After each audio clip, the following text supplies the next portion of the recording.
Fala pessoal, professor Olibário aqui com mais uma aula para vocês e hoje nós vamos falar sobre arrays. Os arrays são uma coleção de dados do mesmo tipo e uma característica interessante é que os valores dessa coleção estão em espaços contíguos da memória RAM. Então, supondo que esses aqui são valores que estão em um array, e esse primeiro valor, valor 15, é o elemento 0 do meu array, o elemento 1 estará na próxima posição de memória, o elemento 2 estará na próxima posição de memória, e assim por diante. E essa característica é muito importante para a gente conseguir trabalhar com arrays em Assembly MIPS. A gente precisa alocar espaço de memória para o nosso array previamente, e o espaço do array nunca muda ao longo do programa. Então, uma vez que a gente escolhe que o nosso array tem, por exemplo, 100 posições, ele só terá no máximo 100 posições. Se eu precisar colocar 101 valores nele, não vai dar certo, vai dar erro. Ao contrário do que ocorre com as linguagens estruturadas de alto nível, em que a gente aloca um espaço para o nosso array e a gente acessa as posições desse array por índices, que geralmente começam do zero, em Assembly MIPS a gente acessa também pelos índices, mas esses índices não serão 0, 1, 2 e 3. Eles vão depender do tamanho do tipo de dados com o qual a gente está trabalhando. Então é importante nós sabermos o tipo de dados que a gente precisa usar e o tamanho dele. Um tipo Word precisa de 4 bytes para ser armazenado. Um byte precisa de 1 byte, um inteiro também precisa de 4 bytes e o tipo Character precisa de meio byte. Então, para nós criarmos um array de 100 inteiros, por exemplo, nós precisamos alocar 400 bytes de memória RAM, porque um inteiro precisa de 4 bytes. 4 vezes 100, 400 bytes para armazenar esse array inteiro. Como a gente faz uma declaração em Assembly MIPS? Aqui eu tenho no ponto data o nome do array, que eu chamei de myArray, e eu tenho que colocar aqui duas informações para o meu compilador. A primeira é esse ponto align. Ele é importante para alinhar a palavra de dados na posição correta. Se a gente não coloca o número certo aqui, pode ser que na hora que a gente estiver recuperando o valor da memória RAM, a gente recupere um valor incorreto. No caso dos tipos .word e inteiro, a gente usa o valor 2. Então, .align 2, porque esse daqui será um array de inteiros. Depois, nós temos que alocar o tamanho dele, com o .space. E o tamanho não é a quantidade de elementos do meu array, mas o espaço necessário para armazenar esses elementos. Então, aqui eu estou falando, aloque para mim 16 bytes de espaço. Ou seja, estou fazendo um array de 4 posições nesse caso. Quando eu faço isso daqui, na memória RAM, eu terei um espaço da memória RAM reservado para esse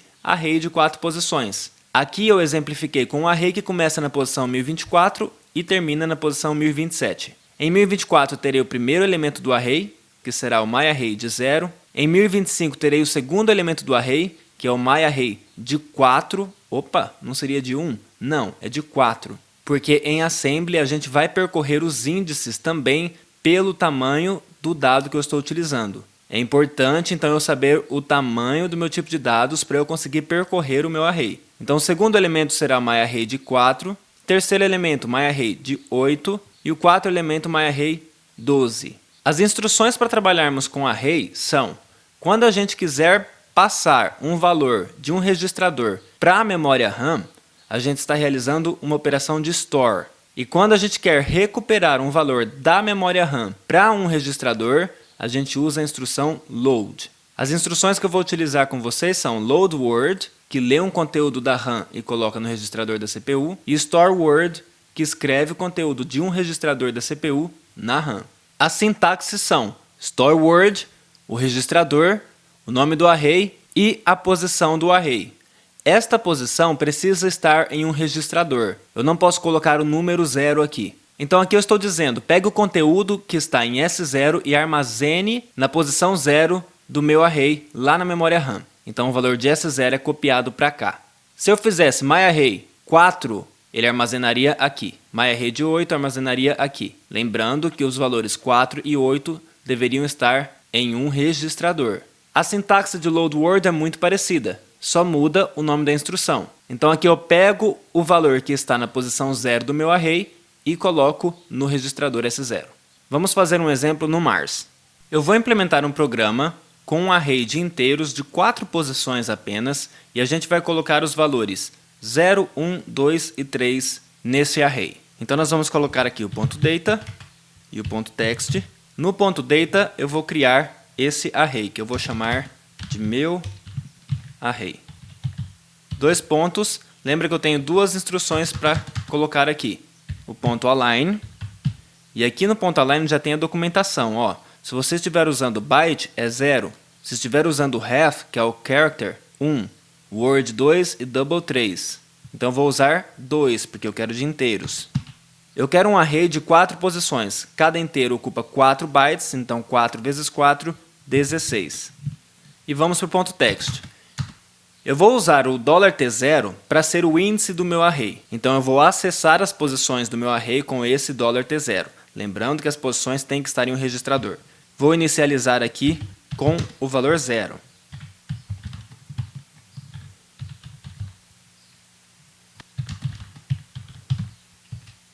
Esse índice, pessoal, precisa ser atualizado de 4 em 4 para eu passar para a próxima posição do meu array. E eu quero colocar os valores 0, 1, 2 e 3 no meu array.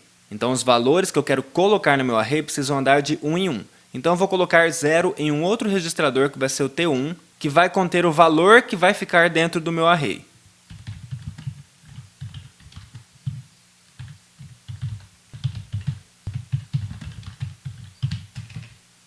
Agora, pessoal, eu vou fazer um loop para percorrer essas 4 posições aqui do meu vetor e colocar o valor que eu quero em cada posição. Então eu vou entrar nesse loop com o índice valendo 0 e eu vou sair desse loop quando esse índice atingir 16, porque é quando ele terminar de percorrer o meu array. Então eu vou colocar aqui loop e vou falar quando o valor de T0 for igual a 16, eu quero que você saia do loop. Agora eu não posso colocar 16 assim. Eu tenho que colocar esse valor em um registrador. Então eu vou colocar aqui em T2 o valor 16, que vai ser o tamanho do array. E aqui eu vou comparar com $T2. Então quando esse índice der 16, eu saio do meu loop. Dentro do meu loop, o que eu preciso fazer? Eu tenho que armazenar o valor que está em T1 na primeira posição do array. Então eu vou fazer store word do que está em $T1 em meu array na posição $T0. Peguei o valor, coloquei lá na memória RAM na primeira posição do meu array. Agora eu preciso atualizar o índice. Então $T0 vai ser somado em 4 unidades, porque lembrem-se que eu tenho que subir em relação ao tamanho do meu dado, que é 4 bytes. E o valor vai ser somado em uma unidade. $T1, 1. Fiz o que eu tinha que fazer. Eu falo para ele voltar lá para o meu loop. E aqui embaixo eu tenho que implementar esse rótulo. Recapitulando então, o meu T0 inicialmente vale 0, enquanto o meu T0 for menor do que 16, eu faço isso daqui. Faço essas atualizações. Quando for 16, ele sai do meu loop. Agora aqui na saída do meu loop, eu vou imprimir o conteúdo desse meu array. Porque eu não tenho como saber o conteúdo dele aqui na tabela da direita. Então vou fazer um outro loop para impressão. Eu quero imprimir os conteúdos que estão em meu array. E eu tenho que imprimir isso a partir da posição 0. O meu T0 vai sair desse loop com o valor 16. Então eu preciso voltar esse T0 para o valor 0. Então eu vou fazer isso aqui de novo. Aqui embaixo. E aí eu faço a mesma comparação. Enquanto o meu $T0 for menor do que o $T2, eu continuo imprimindo. Se não, eu saio da impressão. Comando para imprimir o inteiro, li $V0, 1. Qual é o inteiro que eu tenho que imprimir? O que está em meu array $T0. Então agora eu vou pegar o que está na memória RAM e vou passar para um registrador. No caso, ele vai imprimir o que está em A0, então eu já vou passar para o A0. Load word, para passar da RAM para o registrador da CPU, $A0, o que está em meu array na posição $T0. Syscall. Está feita a lógica da impressão, eu preciso apenas atualizar o meu índice para ele continuar percorrendo o vetor. E dou um jump para imprimir para ele voltar para o meu loop.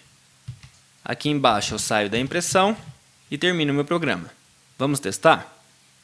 F3, compilou, F5, ele imprimiu os valores 0, 1, 2 e 3. Se você gostou desse vídeo, se inscreva no nosso canal, clique em gostei aqui embaixo e compartilhe o vídeo com seus amigos. Isso ajuda muito o nosso canal. Um abraço e até a próxima!